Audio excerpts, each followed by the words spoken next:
ఆంధ్రప్రదేశ్లో రానున్న రాజ్యసభ ఎన్నికలు సర్వత్రా ఆసక్తిని రేకెత్తిస్తున్నాయి.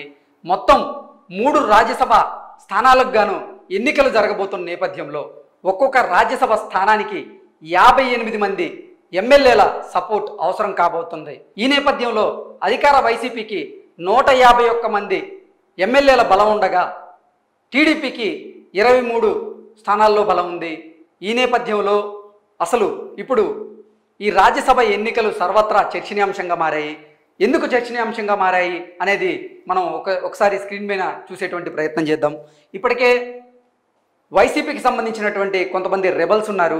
అలాగే టీడీపీలో గెలిచి టీడీపీ నుంచి బయటకు వచ్చినటువంటి కొంతమంది టీడీపీ రెబల్స్ కూడా ఉన్న నేపథ్యంలో అలాగే గంటా శ్రీనివాసరావు గతంలో ఈ విశాఖ స్టీల్ ప్లాంట్ను ప్రైవేటీకరణ చేయడాన్ని వ్యతిరేకిస్తూ ఆయన 2021లో తన ఎమ్మెల్యే పదవికి రాజీనామా చేశారు.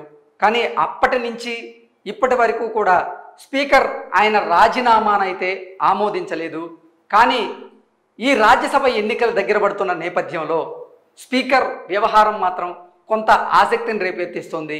ఎందుకయ్యా అంటే ఈరోజు స్పీకర్ తమ్మినేని సీతారాం గారు గంటా శ్రీనివాసరావు గారు గతంలో చేసినటువంటి రాజీనామాను ఈరోజు ఆయన ఆమోదించారు. రాజ్యసభ ఎన్నికల దగ్గర పడుతున్న నేపథ్యంలోనే టీడీపీకి సంబంధించినటువంటి బలం మీద దెబ్బ కొట్టే దిశగా వైఎస్ఆర్సీపీ వ్యూహాలు రచిస్తోంది. ఆ రకంగానే అడుగులు వేయబోతుంది అంటూ కూడా కొంతమంది రాజకీయ విశ్లేషకులు వారిదైన శైలిలో విశ్లేషణ చేస్తున్న నేపథ్యంలో నిజంగా ఆ దిశగా అడుగులు వేస్తూనే వైఎస్ఆర్సీపీకి సంబంధించినటువంటి స్పీకర్, ఇప్పుడు అసెంబ్లీ స్పీకర్గా చెప్పుకునేటువంటి తమ్మినేని సీతారాం గారు గతంలో 2021లో రాజీనామా చేసినటువంటి గంటా శ్రీనివాసరావు గారి రాజీనామాను ఈరోజు యాక్సెప్ట్ చేయడం నిజంగా సర్వత్రా చర్చనీయాంశంగా మారింది. అసలు వైసీపీకి సంబంధించినటువంటి రెబల్స్ ఎవరు, వారు ఇప్పుడు ఏ పార్టీకి మద్దతు తెలిపే అవకాశం ఉంది, అలాగే టీడీపీకి సంబంధించినటువంటి రెబల్స్ ఎవరు, వాళ్ళు రానున్న రాజ్యసభ ఎన్నికల్లో ఎవరికి ఓటేసే అవకాశం ఉందనేది మనం ఒకసారి చూసేటువంటి ప్రయత్నం చేద్దాం.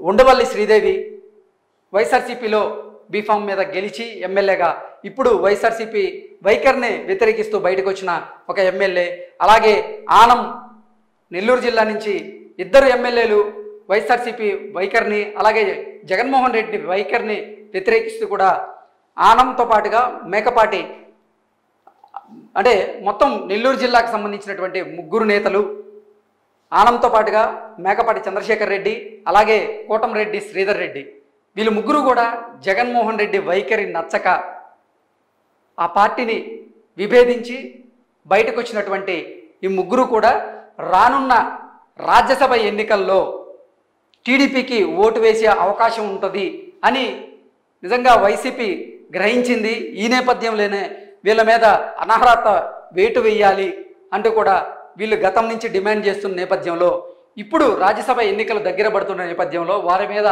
అనర్హత వేటు కూడా పడే అవకాశం ఉందంటూ కూడా కొంత సమాచారం అందుతుంది. అలాగే టీడీపీ బీఫామ్ మీద గెలిచి టీడీపీ నుంచి బయటకు వచ్చినటువంటి కొంతమంది ఎమ్మెల్యేలు ఉన్నారు. వాళ్ళు రానున్న రాజ్యసభ ఎన్నికల్లో వైసీపీకి క్రాస్ ఓటింగ్ చేసే అవకాశం ఉందా, లేదా అసలు నిజంగా టీడీపీ మీద అభిమానంతో మళ్ళీ టీడీపీ వైపే వచ్చే అవకాశం ఉందా అనేది కూడా చూద్దాం. గతంలో టీడీపీ బీఫామ్ మీద గెలిచినటువంటి వల్లభనేని వంశీతో పాటుగా మరికొంతమంది నేతలు ఉన్నారు. వాళ్ళ పేర్లు ఒకసారి మనం చూసేటువంటి ప్రయత్నం చేద్దాం. సో టీడీపీ బీఫామ్ మీద గెలిచి ఇప్పుడు టీడీపీకి నుంచి దూరంగా వెళ్ళిపోయినటువంటి కర్ణం బలరాం గారు, అలాగే వల్లభనేని వంశీ గారు, మద్దాల గిరి, అలాగే వాసుపల్లి గణేష్ పై, అంటే వీళ్ళు కూడా గతంలో టీడీపీ నుంచి గెలిచి ఇప్పుడు టీడీపీకి కొంచెం దూరంగా ఉంటూ వస్తున్నారు. వల్లభనేని వంశీ ఓటైతే టీడీపీకి పడే అవకాశం అయితే లేదంటూ కూడా కొంతమంది రాజకీయ విశ్లేషకులు చెప్తున్నారు. అలాగే కర్ణం బలరాం గారు అయితే తిరిగి మళ్ళీ టీడీపీ గూటికే రాబోతున్నారంటూ కూడా ఇప్పుడు సోషల్ మీడియాలో ఒక వార్త చక్కర్లు కొడుతున్న నేపథ్యంలో మళ్ళీ కర్ణం బలరాం గారు కనుక టీడీపీ వైపు అడుగులు వేస్తే రానున్న రాజ్యసభ ఎన్నికల్లో ఆయన మళ్ళీ టీడీపీకే ఓట్ చేసేటువంటి అవకాశం మనకు కనపడుతూ ఉంది. అలాగే మద్దాల గిరి కూడా టీడీపీ నుంచి గెలిచి ఇప్పుడు వైసీపీకి మద్దతు తెలుపుతున్నట్లుగా కూడా కొన్ని వార్తలు బయటకు వచ్చిన నేపథ్యంలో ఈ రాజ్యసభ ఎన్నికల్లో మద్దాల గిరి గారు వైసీపీ వైపు నిలబడే అవకాశం ఉంటుందంటూ కూడా కొన్ని వార్తలు మనం చూస్తూ ఉన్నాం. అలాగే వాసుపల్లి గణేష్ కూడా వైసీపీ వైపు నిలబడబోతున్నారు అంటూ కూడా కొన్ని వార్తలు వస్తున్న నేపథ్యంలో వీరందరికీ చెక్ పెట్టే విధంగా టీడీపీ అధినేత చంద్రబాబు గారు ఒక వ్యూహాన్ని రచించారు. అందులో భాగంగానే వీరి మీద ఇప్పుడు ఎట్టి పరిస్థితుల్లో కూడా వారి మీద యాక్షన్ తీసుకోవాలి అనే దిశగా టీడీపీ వైసీపీని టార్గెట్ చేయబోతుంది అన్నట్లు కూడా మనకి సమాచారం అందుతుంది. అలాగే వైసీపీకి సంబంధించినటువంటి రెబల్ ఎమ్మెల్యేలు ఎవరైతే ఉన్నారో వాళ్ళ మీద గనక నిజంగా వైసీపీ అనర్హత వేటు గనక వేస్తే టీడీపీ రెబల్ ఎమ్మెల్యేల మీద కూడా అనర్హత వేటు వేయక తప్పదు. కాబట్టి అంటే వైసీపీకి దూరమైనటువంటి ఆ 4 ఎమ్మెల్యేలు తీసేస్తే 145 స్థానాల్లో వైసీపీకి బలం ఉన్న నేపథ్యంలో అంటే ఒక్కొక్క రాజ్యసభ స్థానానికి 58 మంది ఎమ్మెల్యేల సపోర్ట్ అవసరం.